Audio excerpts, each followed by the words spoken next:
kita telah memasuki malam yang ke-6, satu perjalanan iman,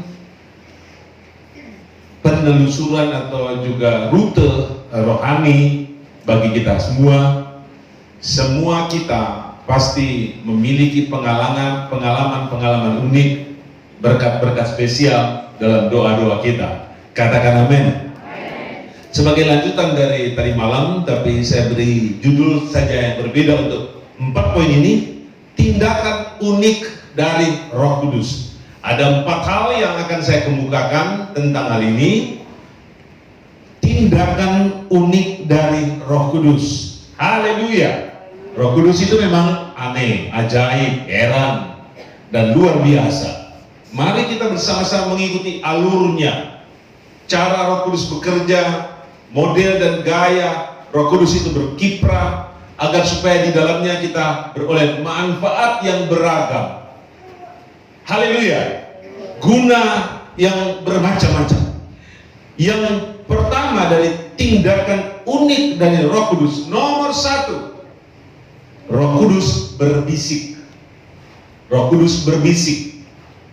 Dalam Kisah 21 ayat 4, di situ kami mengunjungi murid-murid dan tinggal di situ 7 hari lamanya. Alinea selanjutnya bilang begini, oleh bisikan Roh, murid-murid itu menasehati Paulus supaya ia jangan pergi ke Yerusalem. Ini adalah merupakan perjalanan panjang yang dilakukan oleh Rasul Paulus. Pertama, dia berada di kota Efesus, atau yang hari ini kota itu disebut Seljuk. Dari Seljuk dia pamitan dengan jemaat yang ada di sana, dan ketika mereka berada di pelabuhan, maka mereka bertangis-tangisan, bahkan berlutut di pinggir pelabuhan, dan kemudian berdoa bersama. Dan Paulus dilepas naik kapal. Nah, dia kemudian berangkat dan sampai ke Pulau Kos. Pulau Kos itu adalah pulau yang dekat dengan daratan Turki dan merupakan daerah kepulauan milik dari Greka atau Yunani. Dari situ mereka turun ke bawah dan ke arah timur, dan mereka melewati bawah Pulau Kreta, Siprus, Pulau Siprus. Dari Pulau Siprus mereka menuju ke Syria, berbelok ke arah kanan, dan berlabuh di kota Tirus. Nah, 7 hari lamanya mereka berada di Tirus, yaitu yang terletak di negara Lebanon hari ini, salah satu kota tertua di dunia, Tirus. 7 hari dia ada di situ sebelum berangkat ke Kaisaria, ke tempatnya Filipus dan 4 orang anak perempuannya yang adalah nabi, dan melanjutkan ke Yerusalem. Di situ ada terjadi sesuatu yang unik menurut saya, karena di situ kita ketemukan oleh bisikan Roh, murid-murid itu menasehati Paulus supaya ia jangan pergi ke Yerusalem. Ada bisikan Roh, bisikan Roh. Saya mencoba membukanya dalam berbagai macam bahasa. Kemudian saya ambil dalam salah satu bunyi ayat Alkitab, yaitu di Sabda. Di situ kami mengunjungi murid-murid dan tinggal di situ 7 hari lamanya. Oleh bisikan Roh, murid-murid menasihati Paulus supaya jangan pergi ke Yerusalem. Kalau dalam terjemahan yang lain, setelah berjumpa dengan para murid, kami tinggal di sana selama 7 hari, dan melalui Roh, gunakan kata melalui Roh. Di terjemahan lain disebut bisikan Roh. Kemudian terjemahan lama, maka kami berjumpa dengan beberapa murid dan tinggal di sana 7 hari lamanya. Maka mereka itu pun mengingatkan Paulus dengan ilham Roh. Tadi kita sudah temukan bisikan Roh. Yang kedua, ilham Roh. Yang ketiga, melalui Roh. Kemudian bahasa Indonesia sehari-hari ditulis atas petunjuk Roh. Kemudian TSI, terjemahan terjemahan TSI 2014 di situ dikatakan melalui nubuatan dari Roh Allah. Kemudian dalam terjemahan MILT di situ dikatakan melalui Roh. Kemudian lanjut dalam Sheila Bear di situ dituliskan menurut bimbingan Ruh Allah. Satu lagi di AFB di situ dikatakan melalui pimpinan Roh. Ini kata yang digunakan mengenai apa yang kita baca tadi, bisikan Roh.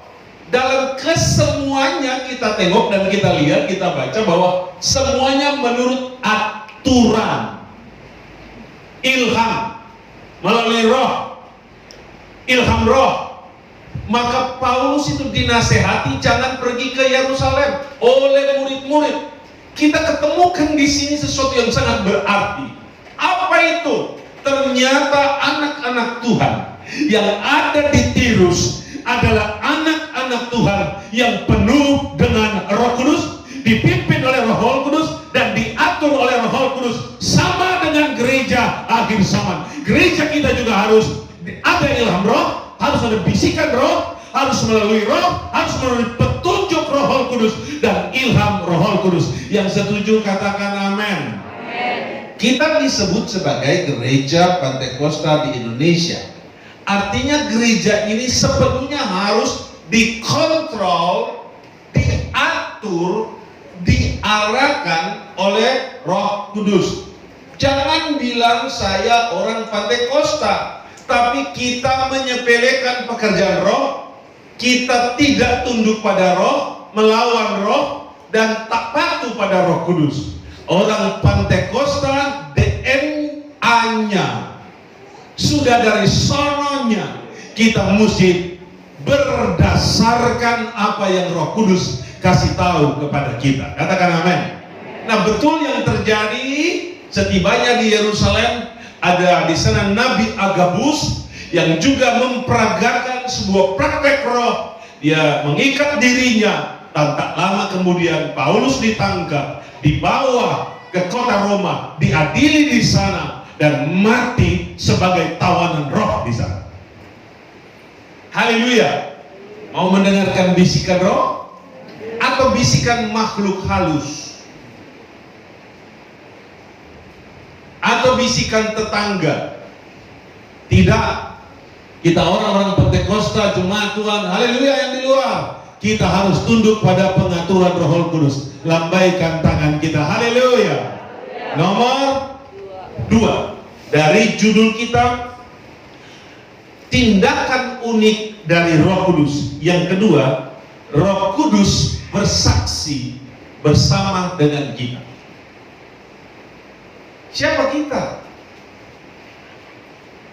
Kita terdiri dari makhluk darah dan daging yang sudah barang tentu banyak kesalahan dan kekurangan. Artinya tubuh kita ini penuh dengan bakteri dosa. Otak kita juga banyak dosa. Hati kita juga ada bibit-bibit dosa. Kita banyak salah, banyak kurang di hadapan Tuhan. Kemudian siapa kita? Sehingga Roh Kudus mau bersaksi bersama-sama dengan kita. Dia mengambil posisi di dalam kita, di antara kita, untuk menjadi saksi bersama-sama dengan kita. Artinya bagi Roh Kudus kita ini begitu spesial, begitu mahal, kita sangat bernilai. Untuk itu mari kita hargai bentuk penghormatan dan penghargaan Tuhan Roh Kudus atas kita. Kita baca Alkitab, Roma 8 ayat 16. Ada dua hal yang saya ingin kemukakan dalam kebenaran yang termuat di dalam Roma 8 ayat 16 dan Roma 8 ayat 27. Roh bersaksi bersama-sama dengan roh kita bahwa kita adalah anak-anak Allah. Ada sebuah kerjasama, ada joint di sini. Join antara roh Allah dan roh kita. Sebenarnya apa nilai kita? Kita bagi Tuhan itu sangat spesial dan sangat berharga, sehingga Roh Kudus mau bekerja sama, join dengan kita untuk menjadi saksi. Ini adalah suatu perpaduan ilahi antara Roh Kudus dengan roh kita, dan keduanya menyuarakan, mendeklarasikan, Bapak Ibu sekalian dan anak-anak muda sekalian, bahwa kita anak-anak Allah. Haleluya. Ini luar biasa. Kita ambil ini sebagai sebuah kebenaran yang begitu tinggi nilainya. Bayangkan kalau Roh Kudus itu sampai mau bersaksi dengan roh kita, sepertinya sudah sejajar. Dan kesaksian ini adalah kesaksian unggul, sebuah deklarasi yang menyatakan bahwa saya anak Allah, semua kita anak Allah. Anak-anak Tuhan itu disebut tubuh Kristus itu adalah anak-anak Allah. Itu artinya di hadapan Tuhan kita luar biasa. Haleluya. Berikan pemujaan kepada Tuhan dengan sorakan, katakan haleluya. Dia begini, saya adalah anak Allah. Saya bersaksi bersama dengan roh Allah bahwa saya adalah anak Allah. Kasih tepuk tangan sekali lagi kepada Tuhan. Puji Tuhan. Kemudian ayat 27 membuat saya terkagum-kagum tentang fungsi Roh Kudus itu di dalam diri kita. Ini firman berkata, dan Allah yang menyelidiki hati nurani mengetahui maksud roh itu, yaitu bahwa ia sesuai dengan kehendak Allah berdoa untuk orang-orang kudus. Ini unik, tapi saya satukan saja, bersaksi dan berdoa. Itu Roh Kudus bersaksi dan berdoa. Untuk siapa? Untuk orang-orang kudus. Siapa itu orang-orang kudus? Saya dan saudara dan teman-teman dimanapun berada yang mengikuti tayangan langsung ini, ataupun yang akan mengikutinya nanti dalam siaran tunda di YouTube. Haleluya. Bahwa Roh Kudus itu dijelaskan di sini, dia maha tahu. Dia tahu otak kita, dia tahu isi hati kita, dia tahu keperluan kita, dia tahu rencana kita, dia tahu masa depan kita, dan dia yang tahu. Dia berdoa dari dalam hidup kita dengan seruan yang luar biasa kepada Tuhan, supaya doa-doa kita, rencana-rencana kita, tujuan hidup kita tercapai dengan cara yang istimewa juga. Serahkan semua pergumulan kita kepada Roh Kudus, dan Roh Kudus bertanggung jawab memberikan bagi kita jawaban-jawaban yang luar biasa. Haleluya. Nomor 3, tindakan unik dari Roh Kudus. Roh Kudus memberi karunia-karunia. Memberi karunia-karunia. Roh Kudus tahu kita lemah, kita tidak mampu, kita kurang. Roh Kudus tahu bahwa kita terbatas, kita bukan luar biasa. Karena Roh Kudus tahu kita memiliki keterbatasan-keterbatasan, kita tidak maksimal, bahkan kita minimal. Dia memberikan kepada gereja muatan-muatan penting, hal-hal yang hebat yang disebut di dalam 1 Korintus 12 ayat 7 sampai ayat 13, yaitu 9 karunia. 9 karunia ini adalah kelengkapan yang ada pada Roh Kudus yang dibagi-bagikan kepada orang-orang percaya. untuk melengkapi gereja, untuk membuat gereja itu kaya secara rohani, untuk membuat gereja itu mulia secara spiritual, untuk membuat dunia ini terkagum-kagum pada gereja, pada umat-umat Tuhan, supaya umat Tuhan itu nampak hebat, mulia, agung di depan banyak orang. Maka dia memberikan ayat 7, tetapi kepada tiap-tiap orang dikaruniakan pernyataan roh untuk kepentingan bersama. Sebab kepada seorang roh memberikan karunia berkata-kata dengan hikmat. Katakan satu berkata-kata dengan hikmat. Dan kepada yang lain roh yang sama memberikan karunia berkata-kata dengan pengetahuan. Berkata-kata dengan pengetahuan. Katakan 2, 3. Ini kemampuan hebat yang diberikan oleh roh kepada kita, sehingga kita mempunyai kemampuan dan kapasitas untuk berkata-kata dengan hikmat dan juga berkata-kata dengan pengetahuan. Jadi begini hamba-hamba Tuhan muda, percayalah kalau Roh Kudus memberi kita hikmat, kita akan berkata-kata membuat orang tercengang-cengang dan terheran-heran. Kita akan bicara soal pengetahuan, orang akan lihat, wow, dia belajar dari mana. Dan kita tahu, kita belajar dari Roh Kudus, sehingga kita nanti nampak berbeda dengan yang lain. Amin. Ketiga, kepada seorang roh memberikan iman. Orang itu akan berkata, orang lain akan berkata, tidak mungkin, nggak bisa sembuh, nggak bisa tertolong, parah dia, nggak dapat apa-apa, dia pasti susah. Tapi kalau kita memiliki karunia iman, kita bisa berkata, dia pasti sembuh, dia pasti ditolong oleh Tuhan, kita pasti ditolong oleh Tuhan, kita pasti maju, kita pasti dapat berkat, kita pasti mendapatkan rahmat. Ini adalah ucapan-ucapan iman. Haleluya, haleluya.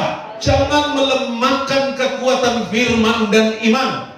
Kalau kita yakin bahwa itu terjadi, maka kita sendiri akan kaget luar biasa, karena Tuhan mengerjakan hal yang hebat di dalam hidup kita, karena kita mempunyai Tuhan yang bukan mati, tapi kita mempunyai Tuhan yang hidup dan sangat berkuasa. Kasih tepuk tangan kepada Tuhan.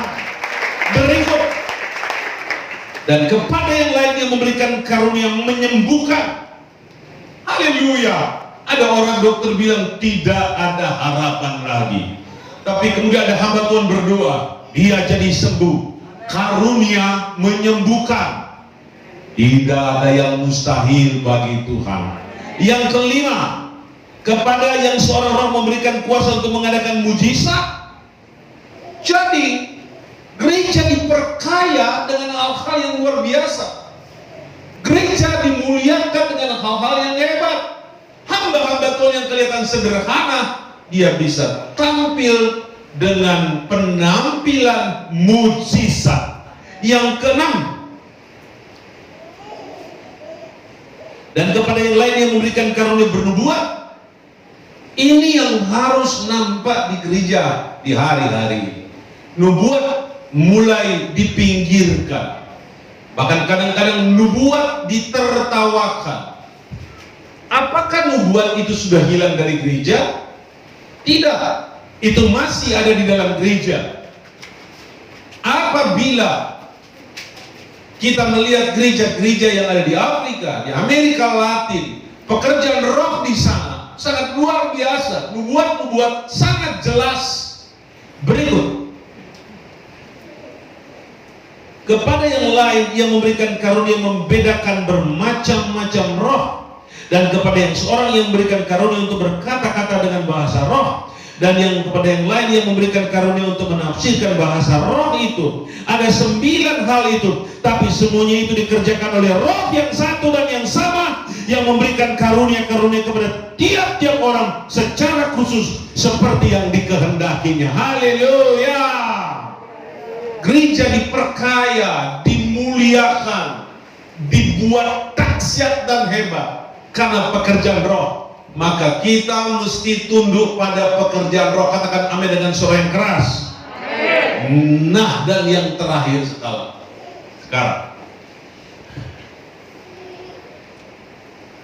roh, tindakan unik dari Roh Kudus. Roh Kudus menghidupkan. Haleluya. Saya sudah pernah sentil pada malam sebelumnya tentang roh ini menghidupkan. Tetapi secara spesifik saya akan bawa saudara pada 2 Korintus 3 ayat 6. Ialah yang membuat kami juga sanggup menjadi pelayan-pelayan dari suatu perjanjian baru. Gereja Tuhan Agen Selamat akan dihantarkan oleh Tuhan kepada satu jenis pelayanan, pelayan yang puncak dan dahsyat yang bersama, pelayan perjanjian baru, di mana pekerjaan roh akan semakin hebat di tengah hebatnya teknologi sekarang. Aku percaya bahwa Roh Kudus menyiapkan gereja untuk lebih dahsyat. Di tengah aniaya yang mungkin terjadi di mana-mana, penderitaan terjadi di mana-mana, saya yakin sekali bahwa di akhir zaman akan terjadi perlipat gandaan yang disebut hujan akhir, di mana Roh Kudus akan berkarya mulai pada anak-anak sampai orang-orang tua, dari hamba-hamba Tuhan yang ada di kampung-kampung dan di pulau-pulau sampai kepada hamba-hamba Tuhan yang ada di kota-kota. Roh Kudus akan bekerja dengan cara yang luar biasa, asalkan gereja mau tunduk kepada pekerjaan Roh Kudus. Haleluya. Inilah kebenaran firman itu yang tidak terdiri dari hukum yang tertulis, tetapi dari roh. Sebab hukum yang tertulis mematikan, tapi roh menghidupkan. Haleluya. Haleluya. Sekarang kita pegang hukum yang mematikan atau hukum yang menghidupkan. Hukum yang menghidupkan itu dari Roh Kudus. Seorang yang membaca firman Tuhan asal baca saja, ia tidak akan ada arti sama sekali. Tapi seorang yang berdoa, membaca dan meyakininya, dia akan dapat rema. Maka yang dia baca itu menghidupkan. Ketika dia baca firman tertulis, firman Tuhan adalah pelita, maka firman akan jadi pelita bagi kakinya, akan jadi suluh pada jalannya. Ketika dia membaca firman Tuhan dengan berbahagia, maka hatinya dalam roh akan penuh dengan kebahagiaan. Ketika dia membaca firman Tuhan, Yesus menyembuhkan orang sakit, maka dia pun akan disembuhkan dari sakit penyakit. Ketika dia membaca Alkitab bahwa masa depan Tuhan rancangkan baginya dengan cara yang luar biasa, maka masa depannya akan dibuat oleh Roh Kudus dengan cara yang berbeda. Sementara engkau mendengarkan firman Tuhan saat ini juga, Roh Kudus turun atasmu dan dia memberkati engkau dengan cara yang luar biasa. Mari semua kita takluk pada pekerjaan Roh Kudus. Haleluya. Saya minta engkau jangan cuma sekedar mendengarkan firman, karena kita berkata bahwa roh itu menghidupkan, tetapi roh itu menghidupkan. Hidupkan doamu, hidupkan pujianmu, hidupkan penyembahanmu, hidupkan imanmu. Yang dapat membuat itu hidup ialah kuasa Roh Kudus.